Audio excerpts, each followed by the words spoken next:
तर मुख्यमंत्री देवेंद्र फडणवीस ज्या वेळेला विठ्ठल मंदिराकडे निघालेले आहेत त्यावेळची ही दृश्य आहेत।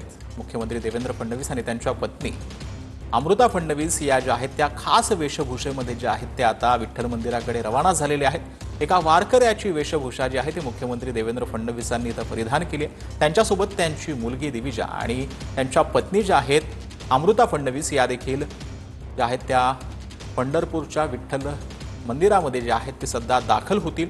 ज्यावेळेला ते विश्रामगृहातनं शासकीय विश्रामगृहातनं विठ्ठल मंदिराकडे निघत होते त्यावेळची हे एक्सक्लुझिव्ह दृश्य आपण पाहतो आहोत।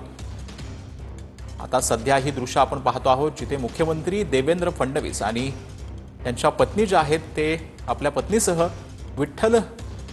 पंढरपूरच्या विठ्ठल मंदिराच्या परिसरामध्ये जे आहेत ते सध्या मुख्यमंत्री देवेंद्र फडणवीस दाखल होत आहेत। ही थेट दृश्य आपण सध्या पाहतो आहोत। या दृश्यांमध्ये आपण पाहू शकतो की थोड्याच वेळात आता मुख्यमंत्री देवेंद्र फडणवीसांच्या हस्ते विठ्ठलाची महापूजा पार पडणार आहे। रूप पाहता लोचनी सुख झाले हो साजनी तो हा विठ्ठल बरावा हा तो माधव बरवा। ज्ञानेश्वर माऊलींनी जो आहे तो विठ्ठलाचं हे वर्णन केलेलं आहे आणि या विठुरायाचं साक्षात दर्शन घेण्यासाठी आणि त्याची महापूजा करण्यासाठी तर मुख्यमंत्री देवेंद्र फडणवीस सपत्नीक दाखल झालेले आहेत। मोठ्या संख्येनं फौजफाटा आणि पोलीस बंदोबस्त जो आहे तो या संपूर्ण परिसरामध्ये तैनात करण्यात आलेला आहे।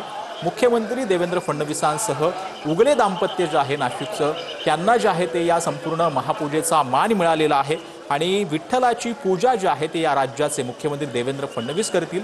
त्यासोबत एक वारकरी जोडपं देखील त्यांच्यासोबत या महापूजेमध्ये सहभागी होणार आहे। भेदाभेद अमंगळ असा वारकरी संप्रदायाचा संदेश आहे आणि कुठेतरी हा संदेश जो आहे तो संपूर्ण या महापूजेच्या दरम्यान जो आहे तो आपल्याला पाहायला मिळणार आहे। खरं म्हणजे ज्ञानेश्वर माऊली जे आहेत ते सांगत असतात की रूप पाहता लोचन सुख झाले हो साजनी तो हा विठ्ठल बरावा तो हा माधव बरावा। खरं म्हणजे याचा अर्थ असा आहे की ज्ञानेश्वर माऊली सांगतात की मनरूपी सखी त्या माझ्या इष्ट देवतेचं रूप मी पाहिलंय आणि मला सुख प्राप्त झालं। तो देव कोणी त्याला विठ्ठल म्हणतं तर कोणी त्याला माधव म्हणतं। माझ्या गतजन्माच्या सकृत्यामुळं तो देव विठ्ठल मला आवडायला लागलेला आहे असं ज्ञानेश्वर माऊली म्हणतात आणि त्या पद्धतीचंच वातावरण या वारकऱ्यांमध्ये आपल्याला पाहायला मिळतंय। वारकरी जे आहेत ते मुख्यमंत्री देवेंद्र फडणवीसांना हस्तांदोलन करतायत, त्यांना हात दाखवतायत। मुख्यमंत्री देवेंद्र फडणवीस देखील इथं वारकऱ्यांना जे आहेत ते हात दाखवताना पाहायला मिळत आहेत, अभिवादन करताना पाहायला मिळत आहेत। कुठेतरी मुख्यमंत्री जे आहेत ते राज्याचे आता इथं दाखल झालेले आहेत। आपले प्रतिनिधी